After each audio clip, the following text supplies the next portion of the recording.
é desafiador e, portanto, uma necessidade constante de estar trabalhando, não é, o aprimoramento dessa legislação brasileira e ter muita inteligência, até a busca da própria tecnologia, ministro Flávio Dino, para encontrar alternativas para evitar o crime cibernético, ou seja, é usar a tecnologia para evitar que o crime busque essa mesma tecnologia para, infelizmente, agredir a população, agredir a sociedade brasileira. E, nesse sentido, falando do aprimoramento, ministro, eu queria fazer dois questionamentos para o senhor, que, na verdade, até nos ajudasse, como o senhor é uma pessoa que tem um amplo conhecimento na área jurídica e é nosso colega enquanto senador, eu acho que a gente está diante desses desafios, essa comissão tem esse desafio. Eu presido a Comissão de Defesa da Democracia, que também tem um desafio muito importante nessa mesma linha, não é? E estou hoje como relatora da CPMI, que, ao final, nós faremos no nosso relatório uma série de encaminhamentos do ponto de vista do aprimoramento da legislação brasileira. E, nesse sentido, eu gostaria de saber do senhor acerca da... Aí eu cito, por exemplo, um caso específico de crimes patrimoniais eletrônicos. A gente pega, por exemplo, toda uma legislação histórica brasileira, que naturalmente algumas delas foram aperfeiçoadas, mas quando a gente pega uma legislação mais recente, que é a 14.155 agora, de 2021, quer dizer, nós temos 2 anos atrás, mas a gente percebe que não há uma uniformidade na parte conceitual. Eu vou dar aqui um exemplo claro, por exemplo, no artigo 155, quando fala, inclusive, da aplicação de pena, aí eu vou ler aqui 2 artigos, por exemplo, 155.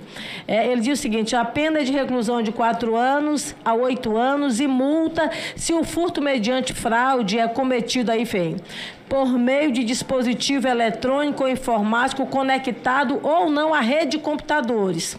Aí nós vamos, por exemplo, no artigo 171, quando ele fala: a pena de reclusão é de 4 anos e 8 anos e multa se a fraude é cometida com a utilização de informações fornecidas pela vítima ou terceiro induzido ao erro. Aí o mesmo termo ele diz, na anterior diz, por meio de dispositivo eletrônico ou informático conectado ou na rede de computadores. Essa vem, por meio de redes sociais, contatos telefônicos ou envio de correio eletrônico fraudulento. Ou seja, a gente percebe que para um mesmo objeto tem uma definição conceitual diferente. Então, eu queria que o senhor me colocasse sobre a necessidade desse aprimoramento e dessa uniformidade e até que ponto isso, por exemplo, impede a aplicação da lei, não é a aplicação, de fato, desta pena. E a outra pergunta, ministro, a gente está vivendo um momento muito tenso, a gente até já teve mais um momento mais tenso, mas a gente hoje, por exemplo, está vivendo um cenário que eu julgo muito importante, ministro, que é de apresentar para o mundo uma demonstração de que no Brasil nós seremos, de fato, intransigentes em qualquer ação que venha refutar ou venha ferir o Estado Democrático de Direito, né? Eu acho que nós vivemos isso agora, quando nós tivemos várias tentativas, inclusive uma demonstração clara conduzida lá atrás pelo ex-presidente da República, aonde ele questionou a eficiência da urna eletrônica, aonde ele, de uma forma muito clara, apresentou vários discursos de ódio para a população brasileira, e eu acho que o sistema e a magistratura brasileira demonstrou quando hoje nós temos um ex-presidente inelegível, né?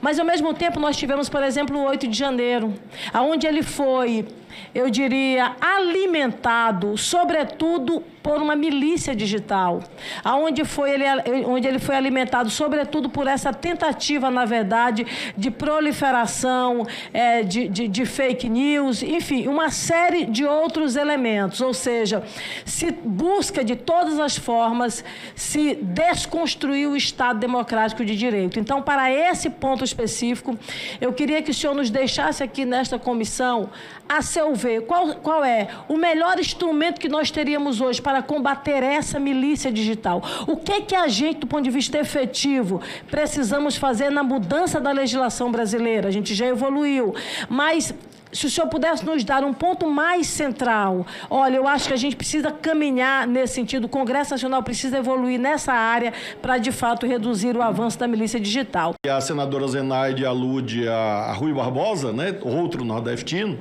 quando ele falava da imprensa. É porque ele não conhecia as redes sociais. Se ele conhecesse, ele ia ver que a vida dele era fácil, como senador, inclusive. Porque hoje realmente é como se fosse um monstro com muitos tentáculos e muitas cabeças e com alto poder de lesividade.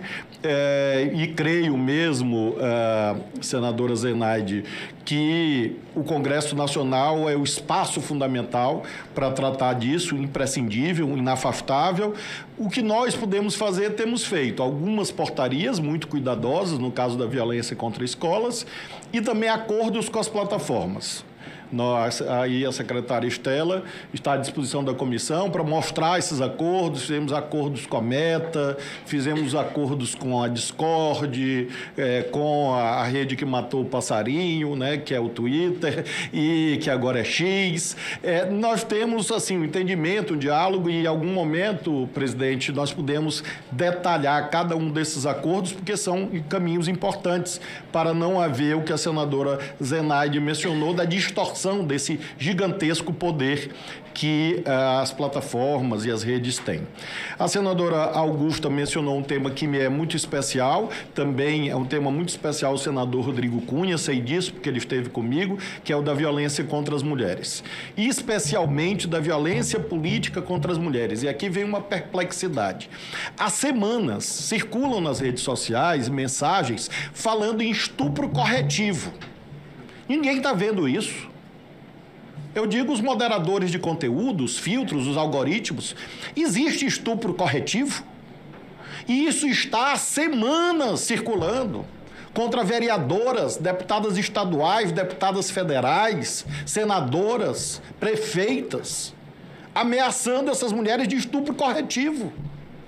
Então, as plataformas conseguem filtrar uma imagem de nudez, à luz do artigo 21 do Marco Civil da Internet. Mas não consegue filtrar isto que está circulando aos milhares. É realmente algo espantoso. E aí vem o tema do dever de cuidado. O que nós estamos fazendo, e há colegas aqui da área jurídica, é usar o que nós podemos. O que é que eu estou fazendo? Nós temos uma assessora, que é a doutora Tamires Sampaio, que coligiu todos esses dados da internet, e eu mandei tudo para a Polícia Federal. Porque aí há um crime, senadora Augusta, já tipificado no Código Eleitoral, mas que não se refere apenas ao processo eleitoral, que é o crime de violência política contra as mulheres. Inclusive, há a menção que é no curso do processo eleitoral ou não.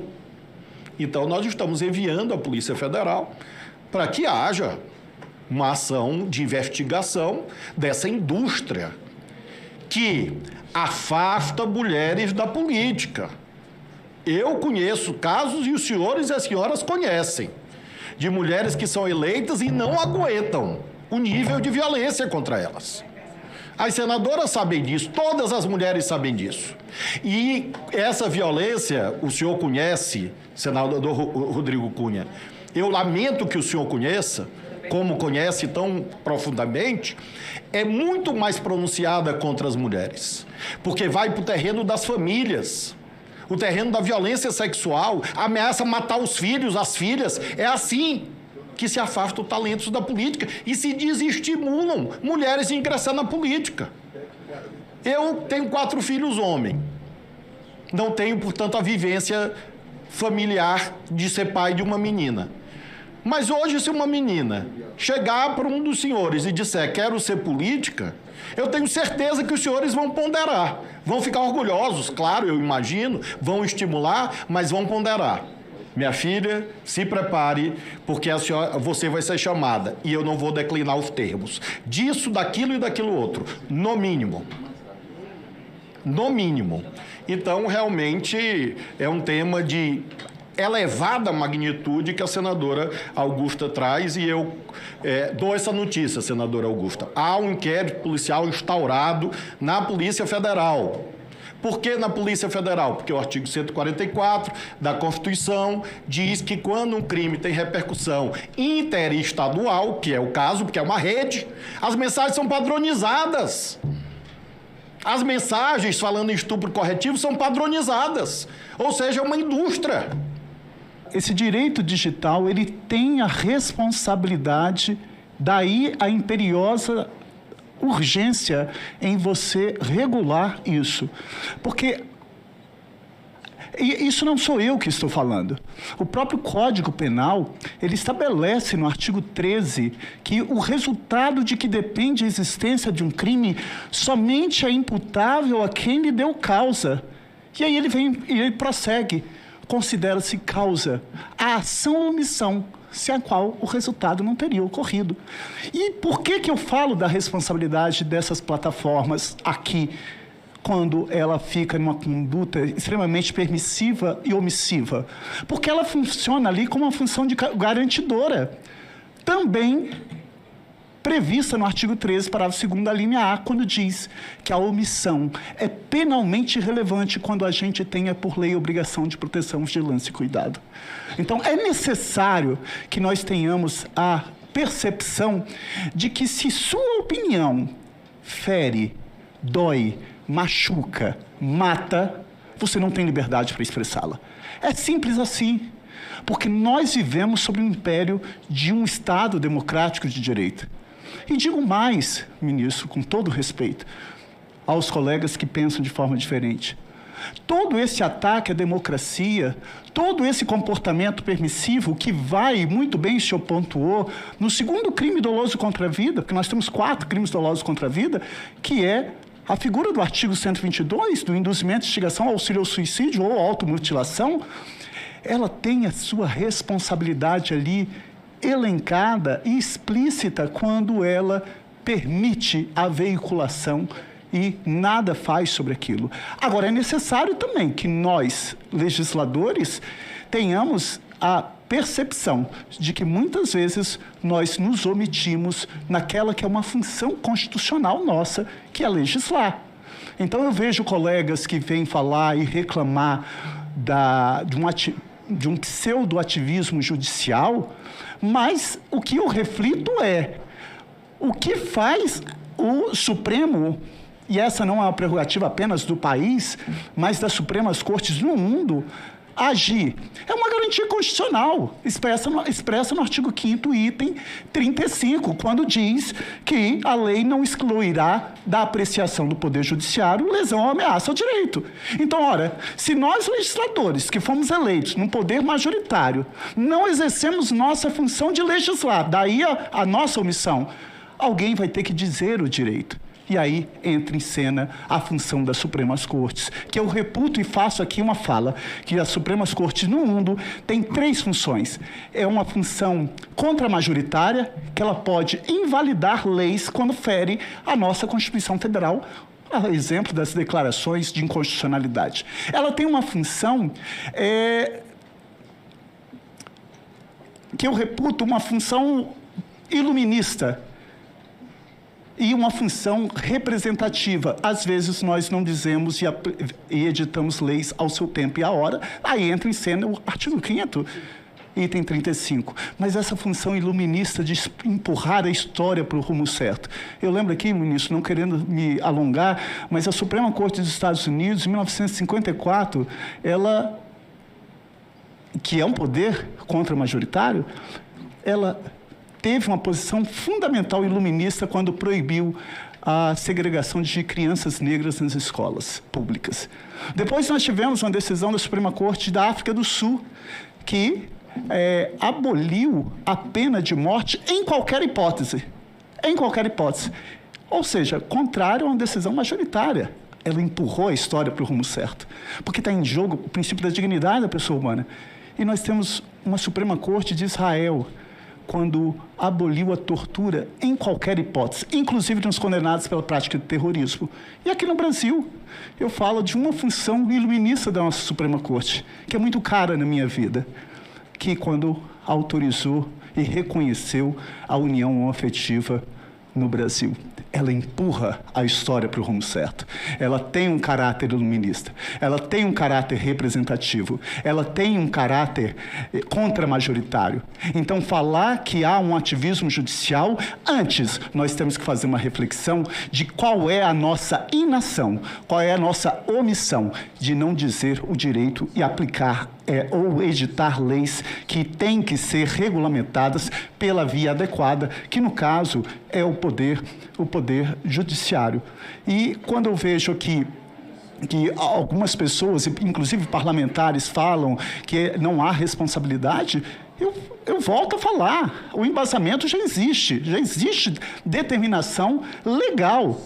Quando, no artigo 29, quando se trata do concurso de pessoas, ou co-delinquência, o concurso de agentes, ele estabelece de forma muito clara quem, de qualquer forma, concorre para o crime, incide nas mesmas penas a este combinada na medida de sua culpabilidade, seja como autor, seja como coautor, seja como partícipe moral na forma de induzimento ou instigação, ou partícipe material na forma de auxílio. É necessário que essa casa dê uma resposta à população de que nós temos que não podemos nos omitir diante desse direito penal que não é estático, ele é dinâmico, por isso que nós temos essa possibilidade e o dever constitucional de legislar. Se criam para aviltar a dignidade das pessoas e tentar, na verdade, emparedar. É como se fosse... Hoje eu acho graça, senador Eduardo. Não tem um único dia. Eu posso postar assim: o Botafogo jogou bem hoje. Que tem jogado muito bem, vamos convir. Embaixo, vem 50 comentários dizendo que eu sou gordo, que eu sou magro, que eu sou feio, que eu sou... Não, eu estou falando do Botafogo. E gordo, no caso, é fake news. Então, se eu vejo, senador Mauro, vem lá 50 comentários. E tentando empaquetar como se eu fosse me amedrontar a essas alturas da vida. Então, quem enfrenta o que eu já enfrentei na vida pessoal, o senador Rodrigo sabe, como eu sei, quem enfrenta o que eu já enfrentei na política não vai se intimidar com um comentáriozinho de internet. Mas é essa indústria que nós temos que combater, porque isso não é sério, não é democrático, é incompatível com preceitos civilizacionais mínimos que regem que esteja aqui um senador do PL e eu do PSB, e nós possamos conversar, como conversamos, há muitos anos, inclusive. Então, este é o certo. E nós temos que buscar isso na internet. E eu já disse para o Eduardo que, se ele quiser sair do PL, nós estamos à disposição. Agora...